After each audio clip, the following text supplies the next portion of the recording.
विदिशा जिले के गंजबाव सौदा में नवीन कृषि मंडी के सामने युवक कांग्रेस द्वारा किसान सत्याग्रह कार्यक्रम का आयोजन किया गया। इस दौरान किसानों से जुड़े मुद्दों को लेकर केंद्र सरकार के खिलाफ विरोध प्रदर्शन किया गया।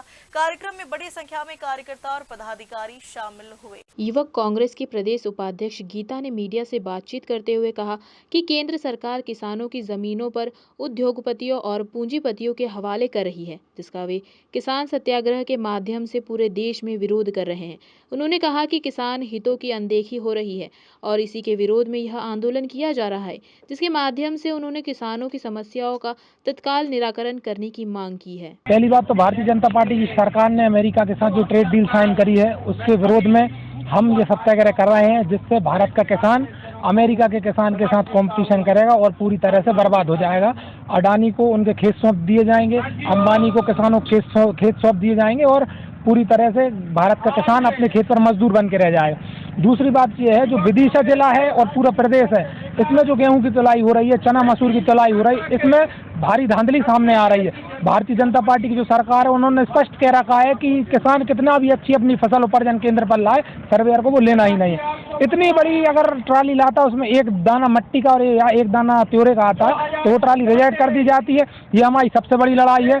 और जो कृषि उपज मंडी के बाहर हमारे बैठे हैं, इसका एक बहुत बड़ा कारण है गंजबाव कृषि उपज मंडी में जो भ्रष्टाचार है।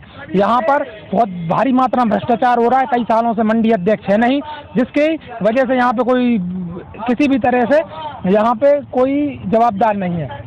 तो ये जो सत्याग्रह है ये हम पूरे देश में कर रहे हैं। पूरे देश में हम लोगों ने 4 से 5 जिले चयनित किए हैं, जिसमें हम लोग सत्य से आग्रह वाली जो रीत कांग्रेस की चली आई है, इसमें लगातार सरकार को हम आईना दिखाएं। उनके जो हालात है वो किसी से छुपे नहीं हैं और उसी को हम बार बार आवाज़ उठा रहे हैं, चाहे दिल्ली हो, चाहे बासुदा हो, चाहे भोपाल हो। लगातार हमारी लीडरशिप यहाँ पर पहुँच रही है और अपनी बात रख रही है और ये सत्याग्रह निरंतर चलते रहेगा, क्योंकि हम गांधी के वंशज हैं। और जो हमारी रीत चली आई है कि हम जनता के लिए, लोगों के लिए, आमजनों के लिए, किसानों के लिए, महिलाओं के लिए हमेशा रोड पर खड़े हैं। हमेशा हमने आवाज़ उठाई है। जो हमारी निर्णय प्रक्रिया हो, जब देश आज़ाद हुआ था तब हम लोग के पास खाने के लिए अन्न नहीं था, तब वहाँ से हरित क्रांति से हमने शुरू किया और आज जब इतने अच्छे स्थिति में देश पहुँच गया है और 2014 के बाद किसानों के जो हालात ये भारतीय जनता पार्टी ने करके रखी है, तो इसके लिए हम लोग मुखरता से अपनी आवाज़ ज़रूर उठाएंगे,